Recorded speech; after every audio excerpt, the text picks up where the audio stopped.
మిత్రమా నమస్తే. మిత్రమా, జీవితంలో మరొక మంచి మాట తెలియజేస్తాను. అంటే మీకు తెలుసుంటే మాకు సంతోషము, తెలియకపోతే దయచేసి ఓపికగా ఒక నిమిషం వినగలరని నా యొక్క విజ్ఞప్తి.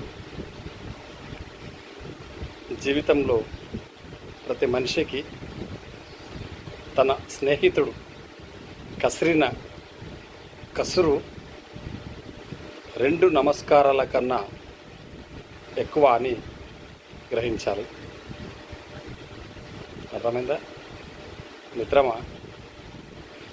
జీవితంలో స్నేహితుడు కసిరిన కసురు 2 నమస్కారాల కన్నా ఎక్కువగా భావించాలి. అర్థమైందా? Thank you very much.